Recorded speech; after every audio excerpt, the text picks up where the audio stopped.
Well. Good morning, guys. And where I am right now, it's early in the morning. It depends on what time exactly you are watching this or you're listening to this one. But with the time of doing this one is very early in the morning, and I'm having good time with myself right here. And I wouldn't want to share the vibes. Now, this is our essay number 3. In regards to a silent song and other stories and what exactly we've been doing lately.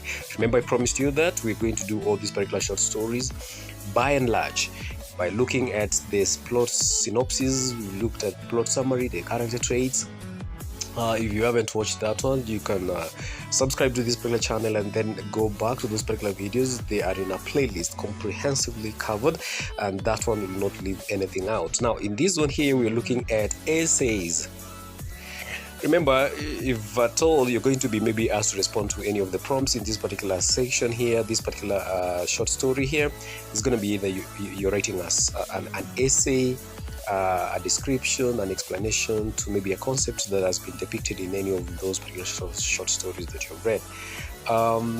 In case you're coming across this one without forgetting, rather, in case you came across this work accidentally, you don't want to maybe be coming into accident to content in the near future.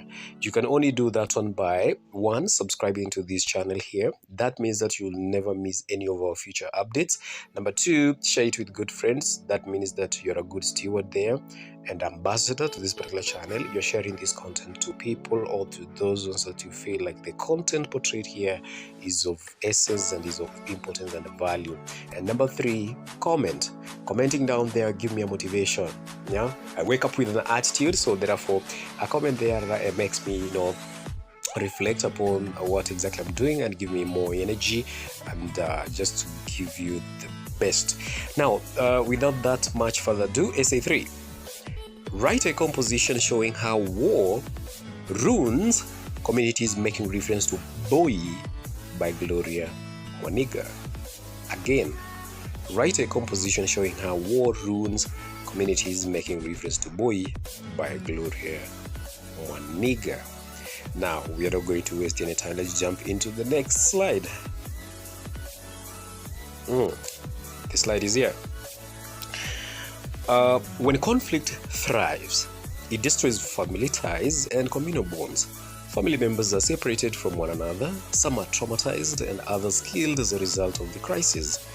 In Gloria Mwaniga's BOYI, the militia meant to protect community land from strangers turn out to be the enemy within, wreaking untold havoc on the same community that they had vowed to protect. Now that, good students, makes our thesis, our narrative graph, or our topic sentence there. We're going to do a little bit of citations, explanation, and if possible, description of the same. First, as a result of the war, some family members are disunited from the rest of the family. The militia demands 40,000 land protection tax. That is equivalent to 10,000 land protection tax and 30,000 betrayal tax, which Baba cannot raise. Remember who Baba is? Good. Now, Baba had lent a panga and makonge ropes to the government surveyors. Matwake and his thugs deemed this betrayal. Now, good learners, this will only make sense again after you've read the short story itself. And I highly recommend that you take your time, 3 eyes at most, with each of those particular texts so that any of these that we're doing here will be relevant. Let's continue. In his desperation, Baba hands over everything that he owns, his savings, precious radio, and hunting gun. He promises to sell his bull, that is Mtambakaki, to raise the cash that the militia leader was demanding. His pleas, they fall on deaf ears. He is forced to buy the safety of his family by handing over his 15-year-old son to the militia. This pushes his mother to the precipice of lunacy. Now, tearing off her kitenge headscarf, she shouts at her husband, "A child is not a match or a dress that one can give away rather casually." Baba's action caused a rift caused a rift between him and Mama. He justifies his actions and says that the aggressors rather would have tortured or even killed them had he not given BOYI away. Now you know who BOYI is. He is, however, saddened that the boys who had vowed to protect their land had turned on them like a hungry chameleon that eats its intestines. Indeed, conflict ruins communities. Conflict causes devastation that pushes some people to the brink of insanity.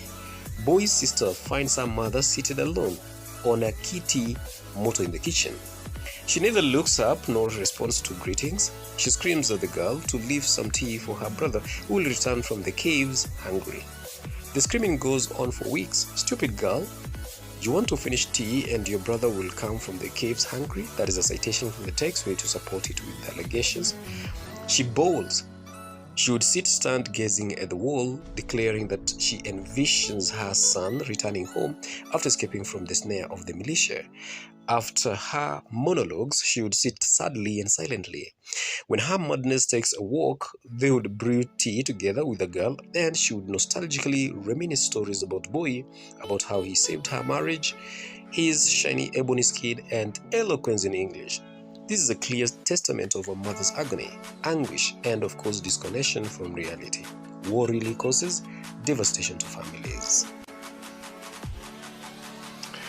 The war drives Baba, a Christian, to partake in a strange cultural practice to escort BOYI's spirit away. Together with his cousin Kimutai, he digs a shallow grave and buries a banana stem wrapped in a green cotton sheet. He asks death to take that body and never bother his family again. BOYI's sister is taken aback that her pious father had turned his back on religion. Her mother refuses to play a part in the mock burial. Mama's voice bears manic vibrancy when she declares that she would not participate in escorting her son's spirit away. She has lost touch with reality and lives in denial. This is as a result of the pointless conflict. In her anguish, Mama is too despondent to eat. She sits muttering to herself without touching her food. The food will be thrown away to the kitchen coop. She sits and talks to herself for hours on end, lamenting about her suffering. She asks God to tie a rope around her stomach to help her bear the anguish of losing her son to the ruthless militia. She asks BOYI's sister if she remembers his perfect teeth. War really causes suffering of family members.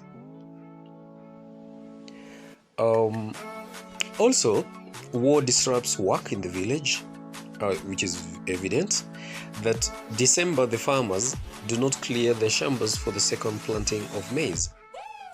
The militia steals young crops from the fields and goats from the pens. Instead of working, men and women sit and exchange dreadful tales of the horrendous cruelty of the militia. The militia cut up people and throw their bodies in rivers, pit latrines, and of course, wells. They recruit boys as young as 10 who are forced to kill their own relatives. Instead of protecting the land, the militia goes on an indiscriminate killing spree, and their kin are victims of their aggression instead of beneficiaries. BOYI's sister has a terrible dream that her brother attacks her and chops her into small pieces. The thought is traumatizing. Moreover, the war causes displacement of people who leave their homes in masses. The family of the narrator's friend, that is Chemtai, moves away to Chwele. The villages of Kopsiro, Soromet, Chepyuk, and Chelebei are engulfed in a thick yellow fog of fear. They did not understand the militia's motive anymore. The thugs take away girls to cook for them. They decapitate people and throw their heads in Chepta, Burbur River. They also rape their own relatives. The abused women and girls end up giving birth to transparent plastic bag babies. The narrator imagines the horror of seeing BOYI's plastic bag baby playing childhood games. Scenes School is disrupted by the war. Such thoughts haunt the young girl as she spends her idle days under a flame tree at home. Because of the war, we're not yet done, good students. Because of the war, innocent children turn into savages, apart from the boys who were now forced to murder or rape their own kinsmen. BOYI has also gone from a God-fearing young man to a wanted criminal. Chisaina tells his parents that he is now a marked man. He says, "This was taken with it, the mind of your son." The distressing news crushes BOYI's parents and reduces both of them to tears.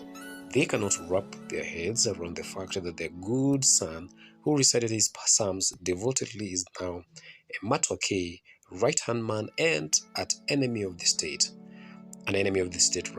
Rather. War really ruins families. Good students, I would suggest and indicate that propose or suppose that you pause in between the video so that you take sentiments, the important ideas, the points that you feel like they are they're the key moments or the key highlights, because progressively going together like this one, it doesn't exactly add up. If you'll be just listening, would indicate that maybe you are seated somewhere with your notebook or pen and maybe trying to jot down the key moments of this particular arc here. We continue. Lastly, BOYI's family is devastated by the news of his killing. The Nation newspaper headline screams coldly, "Ragtag militia leaders killed by army forces." Baba crumples like an old coat due to shock. Mama is too stunned to cry. She simply laughs. BOYI's sister is too gutted to weep. War has robbed them of their kid in the prime of his youth. BOYI is murdered brutally after being flung out of a helicopter, which was mid-air. There was no body to bury or for Mama to slap for that matter. She does not roll on the ground as in the custom. She is neither bitter nor sad. She only has the eyes of lunacy and a voice of death. She is truly devastated. She sits on BOYI's bed together with her daughter, who weeps uncontrollably, her tears soaking her clothes. War indeed destroys families. In conclusion, in summary, it is evident that conflict or crisis has no positive outcome. They instead destroy families and communities. Good learners, this has been Liberty Media Class, and Liberty Media Class is bolting out. Again, this is a quick reminder. If in case you came across this work, it's your first time, somebody referred you to this, how about a thumbs up, a like, a subscription, or those three, they'll do me good. It is motivation. Stay put. We'll meet next time.